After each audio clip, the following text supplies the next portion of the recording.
உதயநிதி ஸ்டாலின் எதிர்க்கட்சி தலைவர், அவர் எதிர்க்கட்சி தலைவர் தானே பார்க்கணும். இந்த பக்கம் இருந்து எல்லாரும் ரெட் ஜெயண்ட்னு கத்தனா ஒத்துக்குவாங்களா? பாலிடால்னு கத்தனா ஒத்துக்குவாங்களா? அந்த லாட்ரிக்காரங்கிட்ட ஏன்டா நீங்கள் டிஎம்கே 900 கோடி வாங்கினீங்கன்றாரு. வாங்கலன்னு சொல்ல முடியாது, இல்லை கணக்குலேயே இருக்குது. உதயநிதி எழுந்து கூட என்ன சொல்கிறாரு, அது அவங்க மாமனார் தான் கொடுத்தாரு, இவர் கொடுக்கலன்றாரு. சரி, உங்கள் அப்பா தானே வாங்கினாரு, அவர்கிட்ட போய் கேளுன்னு இவர் பதில் கொடுக்குறாரு. அந்த ஹோல் எபிசோடே வந்துங்க, லாட்ரி நிறுவனம் 900 கோடி ரூபாய் திரு மு.க. ஸ்டாலின் அவர்கள் ஏன் வாங்கினார்கள்? தைரியம் இருந்தா சொல்லுங்க. சௌமியா நேற்று பேசுகிறாங்க, அன்புமணி அனைத்து கட்சி கூட்டத்தை கூட்டணும், எங்களெல்லாம் வந்து பிரதமர்கிட்ட கூப்பிட்டு போனோம், இது என்ன இன்ப சுற்றுலாவா, கவர்மெண்ட் பணத்தில் செலவு பண்ணோமா? சீமான் வந்துங்க, அவர் ஒரு மேடைக்காக எதை ஒன்றா பேசுவார். Is irresponsible politician. என்னை பொறுத்தவரையில் ஒரு ரெஸ்பான்சிபிலிட்டியோ அக்கௌண்டபிலிட்டியோ கிடையாது. மாங்காய் புளிச்சதோ வாய் புளிச்சதோன்னு அவர் பாட்டுன்னு எதை ஒன்றா பேசிட்டு போவார். மாடு மேய்க்கிறவனெல்லாம் கவர்மெண்ட் சர்வெண்ட் ஆக்குவான்னு சொல்லிட்டு போவார். ஏன்னா அவர் ஆட்சிக்கு வரக்கூடிய சூழல் இன்னும் 100 வருஷத்துக்கு இல்லை. அதனால அவர் என்ன வேணா சொல்லுவாருங்க. அப்படிலாம் அரசாங்கத்தை நடத்துறவங்க பேச முடியாதுங்க. எல்லா வானிலை மாற்றங்களுக்கும் பெஸ்டா இருக்கும் இந்த ரூபில் எக்ஸ்பிளைன்ஸ். மருத்துவம் முதல் பொறியியல் வரை உங்கள் கனவுகளுக்கு சரியான முகவரி Indira group of educational institutions. Call 9841385858. Holidays-nale, adu namma GT Holidays da. You know you are special when you're with GT Holidays. சட்டமன்றத்தில் வந்து இந்த சண்டைகள் மன்றமாக வந்து மாறிட்டு இருக்குது. மக்கள் பிரச்சனையை வந்து பேசுவாங்கன்னு பார்த்தா அங்கே போயிட்டு இந்த பர்சனல் அட்டாக் வந்து பண்ணிட்டு இருக்காங்க. இப்போ அமைச்சர் ஆதவ அர்ஜுனா குறித்து பேசும்போது வந்து அங்கேருந்து எதிர்கட்சியிலேருந்து லாட்ரின்னு வந்து கத்துறாங்க. அதுக்கு அவர் வந்து ஒரு பதிலடி கொடுக்குறாரு. இந்த லாட்ரி கிட்டேருந்து வந்து ஒரு 900 கோடி வந்து நீங்கள் வாங்கியிருக்கீங்க, இந்த ஏன் வாங்கினான்னு சொல்லிட்டு ஸ்டாலின் சார் கிட்ட கேட்க சொல்கிறாங்க. ஆளை காணாம வந்து சொல்கிறாங்க. இந்த விஷயங்கள் வந்து எப்படி பார்க்குறீங்க? அந்த சட்டசபை வந்து ஒரு சண்டை சபை வந்து மாறிட்டு இருக்கே சார். அதாவது சட்டசபையில் விவாதங்கள் நடத்தணும், அது சொற்போர் நடக்கிறதெல்லாம் ஒன்றும் புதுசு இல்லைங்க. அதாவது இதை விட ஆபாசமாலாம் கருணாநிதி முதலமைச்சராக இருக்கும்போது பேசியிருக்கார். ஒரு பெண் காங்கிரஸ் உறுப்பினர் TN அனந்த நாயகின்னு நினைக்கிறேன், அவங்க வந்து என்ன உங்கள் திராவிட நாடு கொள்கை எங்கே இருக்குது அப்படின்னு சொல்லி அதை கைவிட்டுட்டாங்க. அண்ணாதுரை அடைந்தால் திராவிட நாடு, இல்லையேல் சுடுகாடுன்னு சொல்லிட்டு இருந்தாங்க. அப்போ அதை பற்றி கேட்கும்போது ரொம்ப ஆபாசமாக பதில் சொன்னார். நாடா பாவாடன்லாம் பேசினார். அதனால் வந்துங்க சட்டசபையில் வந்து ஒரு மாண்போடு கண்ணியத்தோடு இருக்கிறது தான் நீங்கள் நினைக்கிற மாதிரி சரியான அணுகுமுறை. மக்கள் பிரச்சனை, மாநிலத்தின் பிரச்சனையை வாதிக்கணும். ஆனால் இப்போ பர்சனல் மேட்ரு தான் மேலோங்கி இருக்குதுங்க. பர்சனல் விஷயங்களை பேசுகிறாங்க. பர்சனல் விஷயங்களுக்கு பேசிட்டிங்கன்னா அப்புறம் பதில் கொடுக்குறவர் பதில் கொடுத்து தானே ஆகணும். இப்போ நான் உங்களை ஒரே ஒரு கேள்வி கேட்குறேன். ஆதவ அர்ஜுனா லாட்ரி பிஸ்னஸில் இன்வால்வ் ஆகியிருக்காரா? அஸ் எ பர்சன் அவர் வந்து ஒரு இதுதான் நடத்துகிறார், அந்த வாய்ஸ் ஆஃப் காமன் இந்த மாதிரி விஷயங்கள் தான் அவர் பண்ணிகிட்டு இருக்காரு. அதாவது இந்த கருத்து கணிப்பு எடுப்பது, சர்வே நடத்துவது, ஒப்பீனியன் போல் இப்படிப்பட்ட ஒரு துறையில் அவர் இருக்கிறாரு. சரி, அவர் வந்து ஒரு குடும்பத்தில் பொண்ணு எடுத்திருக்காரு. அவர் மாமனார் தான் லாட்ரி பிஸ்னஸ் பண்ணுறார், மார்ட்டின். சரி, இங்கே அவர் வந்து சட்டமன்றத்தில் ஒரு அமைச்சராக தேர்ந்தெடுக்கப்பட்ட சட்டமன்ற உறுப்பினராக பேசிகிட்டு இருக்காரு. அவர் பேச்சில், அவர் துறையில், அவர் செயல்பாட்டில் ஏதாவது உங்களுக்கு விமர்சனம் இருந்தால் வைக்கலாம், சிக்கலே கிடையாது. ஆனால் கோரஸாக லாட்ரின்னு கத்துறது எப்படி? இப்போ இவர் எழுந்துக்கும் போது உதயநிதி ஸ்டாலின் எதிர்க்கட்சி தலைவர், அவர் எதிர்க்கட்சி தலைவர் தானே பார்க்கணும். இந்த பக்கம் இருந்து எல்லாரும் ரெட் ஜெயண்ட்னு கத்தனா ஒத்துக்குவாங்களா? பாலிடால்னு கத்தனா ஒத்துக்குவாங்களா? அதெல்லாம் இல்லை சொல்கிறேன். நான் என்ன கேட்குறேன்னா, அவர் எதிர்க்கட்சி தலைவர், அவரை தான் பேசணும். இவர் அமைச்சர், இவரை தான் பேசணும். லாட்ரின்னு கத்தனா அவர் ஏன் இக்னோர் பண்ணணும்? இக்னோர் பண்ணால் நல்லா இருக்கும், விஜய் மாதிரி. ஆனால் எல்லாரும் விஜய் லெவலுக்கு வர முடியாத. அப்போ அவரு பதிலுக்கு பதில், கண்ணுக்கு கண், காலுக்கு கால்னு அவர் அடிக்கிறாரு. நீங்கள் ஒரு லூஸ் பால் போட்டால் அவர் 6 அடிச்சிட்டாரு. அந்த லாட்ரிக்காரங்கிட்ட ஏன்டா நீங்கள் டிஎம்கே 900 கோடி வாங்கினீங்கன்றாரு. வாங்கலன்னு சொல்ல முடியாது, இல்லை கணக்குலேயே இருக்குது. உதயநிதி எழுந்து கூட என்ன சொல்கிறாரு, அது அவங்க மாமனார் தான் கொடுத்தாரு, இவர் கொடுக்கலன்றாரு. சரி, உங்கள் அப்பா தானே வாங்கினாரு, அவர்கிட்ட போய் கேளுன்னு இவர் பதில் கொடுக்குறாரு. இப்ப அந்த இந்த இடத்துல வந்து ஹோல் எபிசோடே வந்துங்க தேவையற்றது. இல்ல சார், இப்ப அந்த இடத்துல வந்து ஸ்டாலின் வந்து காணோம் சொல்றதெல்லாம் வந்து தேவையான ஒரு விஷயம் தானே சார். எதுக்கு மீண்டும் மீண்டும் வந்து ஸ்டாலின் அவர்கள் வந்து பர்டிகுலரா இந்த கார்னர் பண்ணி இல்லாத ஒரு இடத்துல வந்து ஒரு நபரை பத்தி பேசுறது வந்து எப்படி சார்? திமுகவினர் வந்துங்க என்ன புரிஞ்சுக்கணும்னா, அவங்க கண்ணாடி மாளிகையில் இருக்காங்கன்றத புரிஞ்சுக்கிட்டு கல் அடிக்கணும். நீங்கள் கல் அடிக்கிறதுக்கு முன்னால் what is your position, your status. நீங்கள் மக்கள் பிரச்சனைக்கு கேள்வி கேட்டு இது மாதிரி அவர் பேசினாருன்னு வச்சிங்களேன், நானே சொல்லுவேன் ஆதவ அர்ஜுனா அமைச்சர் பண்ணுறது தப்புன்னு. ஆனால் நீங்கள் அவரை பர்சனல் விஷயத்த கேலி பண்ணுறீங்க. லைவ் ரிலேல ஓடிட்டு இருக்குது, எல்லாத்தையும் மக்கள் பார்த்துட்டு இருக்காங்க. நீங்கள் லாட்ரின்னு ஏன் கத்தணும்? முதல்ல எதிர்க்கட்சி தலைவர் பின்னால் திரும்பி அவங்க உறுப்பினர்களை நிறுத்தணும் இல்லை, என்னையா பேச உட்காருங்கன்னு சொன்னோம் இல்லை, இல்லை சபாநாயகர் வந்து தலையிடணும் இல்லை. அப்போ தலையிடலன்னா அவர் தன்னை டிஃபெண்ட் பண்ணுறாரு. லாட்ரி பிஸ்னஸ் ஒன்றும் கள்ளக்கடத்தல் பிஸ்னஸ் இல்லைங்க. தமிழ்நாட்டில் ஒன்றா தடை பண்ணியிருக்கலாம், கேரளாவில் போய் பாருங்கள், முக்கு லாட்ரி தான் வித்துட்ருக்கு அரசாங்கம். மணிப்பூர், நாகாலாந்து எல்லா இடத்துலையும் lottery is a business, legalised business. அது ஒன்றும் சூதாட்டம் இல்லை. அப்போ லாட்ரின்றது தப்பா? ஒரு பிஸ்னஸ் பண்ணுறாங்க, அவங்க குடும்பத்தில் யாரோ பண்ணுறாங்க. அதனால் திமுகவினருடைய அப்ரோச் மாறணுங்க. அதே மாதிரி இந்த மேகதாது பிரச்சனை வந்து பெரிய அளவில் வந்து பேசும் பொருளாக மாறுது. இப்போ இதன் காரணமாக வந்து முதல்வர் விஜய் அவர்கள் வந்து நான் வந்து கர்நாடகா போய் அங்கே இருக்க முதல்வர்கிட்ட வந்து இந்த பிரச்சனையை எப்படியாவது பேசி தீர்க்கணும்னு சொல்லி நினைக்கணும்னு சொல்லிட்டு தான் ஒரு முயற்சி வந்து எடுத்தார். ஏன்னா ஒரு சில காரணங்களால் அந்த முயற்சி வந்து சரியாக போகல. அதுக்காக அவர் வந்து சட்டமன்றத்தில் வந்து பேசுகிறாரு. ஆனால் எதிர்கட்சிகள் எல்லாம் கேட்குறதுனா கர்நாடகாவில் வந்து இந்த அனைத்து கட்சி கூட்டத்தை வந்து போடுறாங்க, இந்த விஷயத்தை வந்து தமிழ்நாட்டில் ஏன் வந்து பண்ணலன்னு சொல்லி கேட்குறாங்க. இப்போ நேற்று தினம் வந்து இந்த சர்வ கட்சிகள் மாநாடு சம்திங் ஒன்று நடந்தாங்க, எல்லா கட்சிகளும் சீமான் உட்பட. சட்டசபையில் இல்லாத கட்சிகள் அப்படி சொல்லுங்க. அவங்கெல்லாம் சட்டசபைக்குள்ள வர முடியல. சட்டசபையில் பிரதிநிதித்துவம் இல்லாத கட்சிகள், அது கிருஷ்ணசாமி டாக்டரா இருக்கலாம், சீமானா இருக்கலாம், வேல்முருகனா இருக்கலாம், தனியரசா இருக்கலாம். இப்போ அதில் இருக்கிற எல்லாருமே பார்த்தீங்கன்னா சட்டசபைக்குள்ள நுழைய முடியாதவர்களுடைய பொதுக்கூட்டம் மாதிரி நம்ம எடுத்துக்கலாம். ஓகே, அது ஒரு குரூப்பிங். இல்லை சார், இப்போ அந்த இடத்துக்கு வந்து நான் என்ன அவமானங்கள் நடந்தாலும் அதை தாங்கிறதுக்கு வந்து தயாராகன்னு வந்து சொல்றாரு விஜய் அவர்கள். ஆனால் இப்போ அந்த மாதிரி நம்ம அதை அப்ரோச் பண்ணணுன்ற அவசியமே வந்து இல்லையே சார். நமக்கு தர வேண்டிய தண்ணியை வந்து நாம் வந்து கேட்டு வாங்க போகிறோம். அது வந்து ஒரு சட்ட போராட்டம் மூலயமா போகிறது தான் வந்து சரியான ஒரு விஷயமா இருக்கும். அதை விட்டுட்டு அவங்க என்ன மாதிரியான அவமானங்கள் கொடுத்தாலும் அதை நான் வந்து ஏற்றுக்கிறேன்னு சொல்கிறது வந்து ஒரு தமிழ்நாட்டோட முதலமைச்சராக இது எப்படி சரியான ஒரு விஷயமா இருக்கும் சார்? இல்லையா, அவருடைய பேச்சை நீங்கள் நல்லா கவனித்து பார்த்தீங்கன்னா நேற்று 2 விஷயம் தெளிவு பண்ணியிருக்காரு. சட்ட போராட்டம் தொடரும், அதில் தெர் இஸ் நோ லெட்டப், அதில் எந்த விதமான பின்வாங்கலும் அதில் எந்த விதமான வழுவலும் கிடையாது, அது பாட்டுன்னு அது நடக்கும். 2 சண்டை போடுற நாடுகளே உட்காந்து பேசுகிறான், நாடுகளே. இப்போ உதாரணத்துக்கு ஈரான், அமெரிக்கா மாறி மாறி குண்டு போட்டிருக்காங்க, சைமல்டேனியஸாக உட்காந்து பேசிகிட்டு இருக்காங்க கத்தாரில். அதே போல் உக்ரைன் அண்ட் ரஷ்யா அடிச்சிட்டு இருக்காங்க, ஒரு 3வது நாடு துருக்கியில் உட்காந்து பேசிகிட்டு இருக்காங்க. ஸோ பேசுவது, அதுவும் அண்டை மாநிலம், இது நாடு இல்லை, ஒரு நாட்டின் 2 மாநிலம், அவங்களோட நட்பு பாராட்டுவது, அவங்களோட பேசுவது, ஒரு ட்ரை பண்ணுறது தான், ட்ரையல் காஸ்ட் நத்திங். அதனால் ஒரு முயற்சி எடுத்தார். அன்ஃபார்ச்சுனேட்லி அந்த முயற்சியை கன்னட அமைப்புகள் வந்து அபார்ட் பண்ணிட்டாங்க. அதனால் அது நடக்க முடியாமல் போச்சு. ஆனால் எடுத்ததில் தப்பு இல்லைங்க. இப்போவும் நான் சொல்கிறேங்க, நீங்கள் ஒரு விஷயத்தை நேரடியாக உட்காந்து பேசி சம்பந்தப்பட்ட பார்ட்டிக்கிட்ட அதை சால்வ் பண்ண முயற்சித்தால் வெற்றி கிடைச்சால் நல்லது தானே. இல்லை சார், வெற்றி அடைஞ்சிட்டு இருந்தா என்ன சொல்லுவீங்க? இல்லை சார், அவர் எடுத்த முயற்சியில் வந்து எந்த ஒரு 25 வருஷமாக பேசிக்கலங்க. 2 மாநிலங்களையும் சார்ந்தவர்கள் லாஸ்ட் 25 இயர்ஸாக பேசவே இல்லை. அவங்க பாட்டுன்னு அவங்க கோர்ட்டுக்கு போவாங்க, அவங்க பாட்டுன்னு ட்ரிபியூனலுக்கு போவாங்க, நாம் பாட்டுன்னு ட்ரிபியூனல் போவோம். இப்படியே ஏன் இருக்கட்டும், let us break the ice, ஒரு out of box solution try பண்ணலான்னு அவர் நல்ல எண்ணத்தில் பண்ணியிருக்காரு. அதனால் தமிழ்நாட்டுக்கு என்ன கெடுதல்? இப்போ அவமானம்னு பேசுகிறாங்க.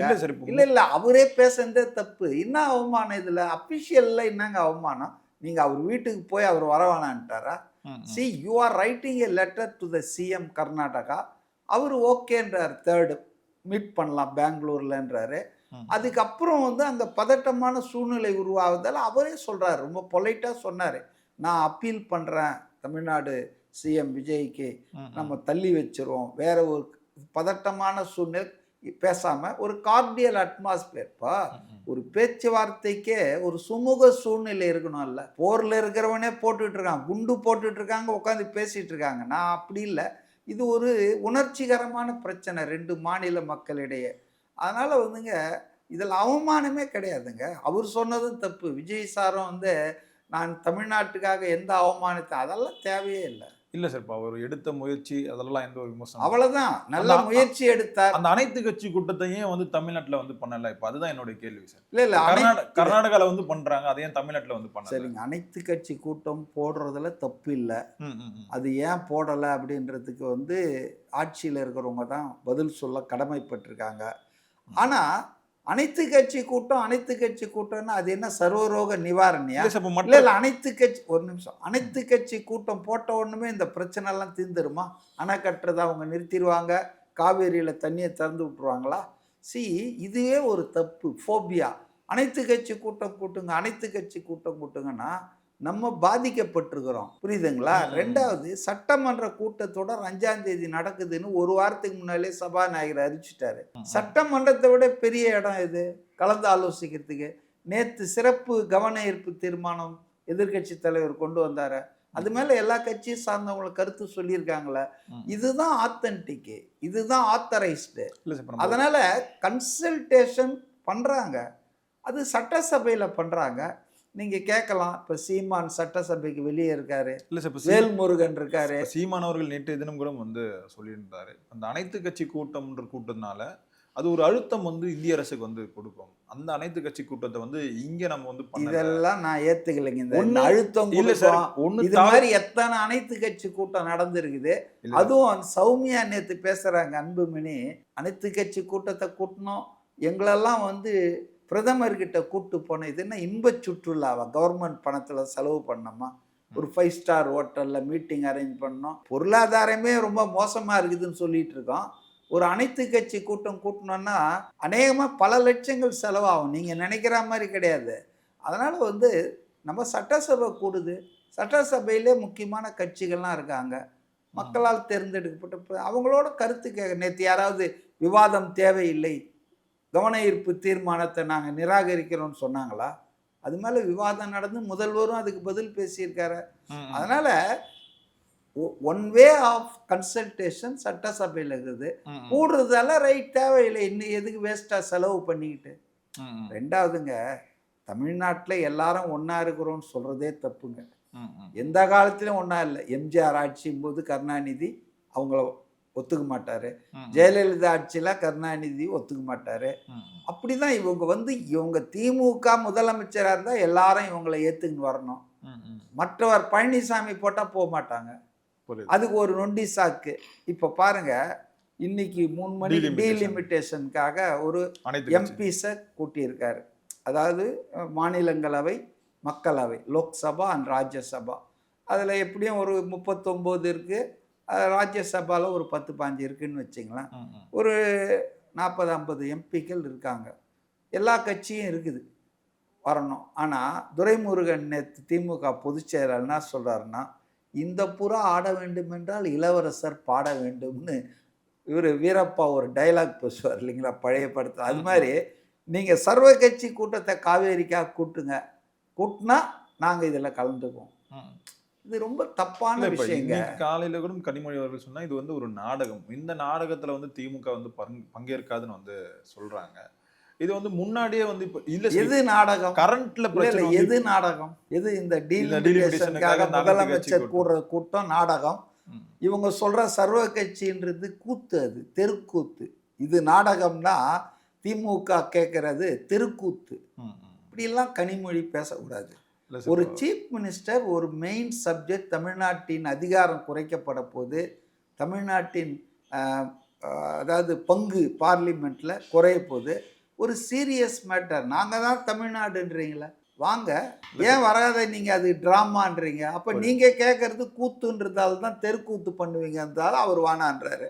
ஒத்துக்கிறீங்களா?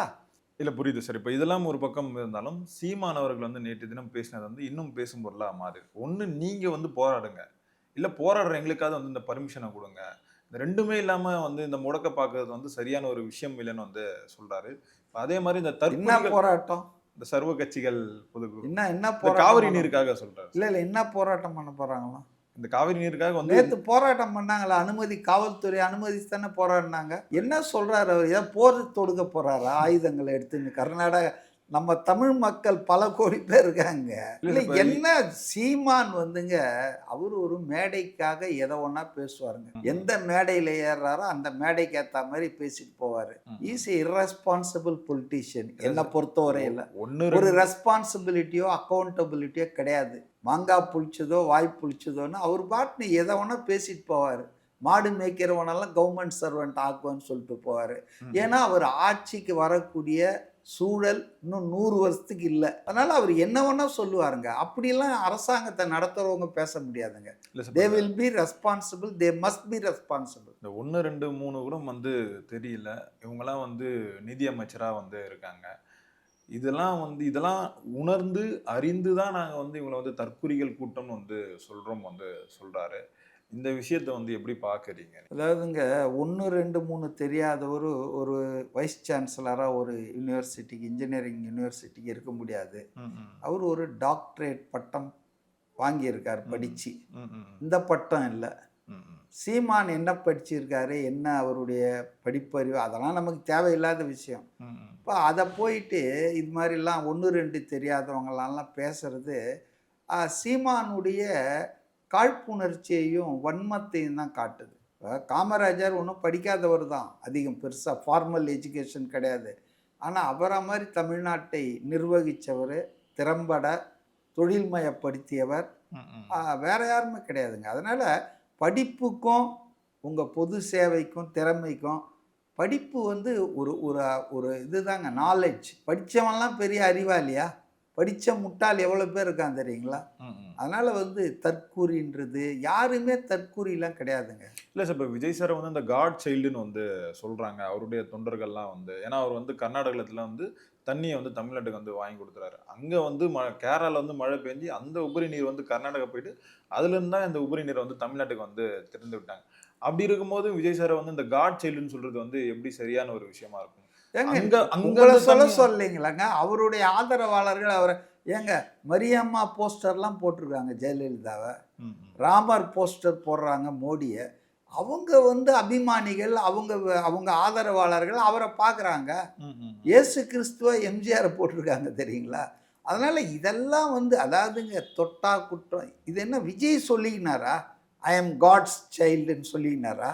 நான் கடவுளின் குழந்தை, என்னால் தான் மழை பெய்கிறதுன்னு சொன்னாரா? ஏங்க ரோட்டில் போகிற யாரோ ஒரு ரசிகனோ ஆதரவாளரோ அபிமானியோ பேசுறதுக்கெல்லாம் ஒய் யூ ரிப்ளை? சீமானுக்கு வேற வேலையே இல்லையா? இப்போ யாராவது தலைவர்கள் கருத்து சொன்னால் அதை பற்றி நீங்கள் கருத்து சொல்லுங்கள். இல்லை சார், அவரே ஒரு தவிர்க்க முடியாத ஒரு தலைவர் தானே சார். அப்படி இருக்கும்போது அப்படி எப்படி நம்ம தவிர்த்துட்டு வந்து பேச? தவிர்க்க வேண்டிய தலைவர் நான் நினைக்கிறேன். தமிழ்நாடு மக்கள் ரொம்ப தெளிவாக இருக்காங்க. அதனால தான் காரைக்குடியில் சொந்த மாவட்டத்தில் இஸ் நெய்தர் வின்னர் நார் ரன்னர். தேர்தலில் தோல்வி சகஜம்ங்க. காமராஜர் தோத்துருக்கார், அண்ணாதுரை தோத்துருக்காரு, இந்திரா காந்தி தோத்துருக்காங்க. நான் தோல்வி அடைபவர்களெல்லாம் ஒன்றும் தெரியாதவங்கலாம் சொல்ல. ஆனால் பொசிஷன் பாருங்க, கொளத்தூரில் விஎஸ் பாபு வின்னர்னா மு.க. ஸ்டாலின் ரன்னர். ஆனால் காரைக்குடியில் இவ்வளோ பெரிய ஆள், ஒரு அங்கீகரிக்கப்பட்ட மாநில கட்சியின் தலைவராக இருக்கீங்க, 16 வருஷமாக அரசியலில் இருக்கீங்க, பேச்சோ பேசியிருக்கீங்க. உங்கள் நிலைமை என்ன? 4வது இடத்துக்கு போய் டெபாசிட் போகுது. இதுதான் உங்ககிட்ட மக்கள் வச்சிருக்கிற மதிப்பு. அதனால் சும்மா பேசக்கூடாதுங்க. மக்கள் தீர்ப்பை ஏற்றுக்கிட்டு வாயை மூடிட்டு இருக்கணும். ஓகே சார், பொறுத்திருந்து பார்ப்போம் சார் என்ன நடக்குதுன்ட்டு. நேரம் கொடுத்ததுக்கு ரொம்ப நன்றிகள் சார். நன்றி சார். எல்லா வானிலை மாற்றங்களுக்கும் பெஸ்டா இருக்கும் இந்த ரூபில் எக்ஸ்பிளைன்ஸ். மருத்துவம் முதல் பொறியியல் வரை உங்கள் கனவுகளுக்கு சரியான முகவரி Indira group of educational institutions. Call 9841385858. Holidays nale adu namma GT Holidays da. You know you are special when you're with GT Holidays.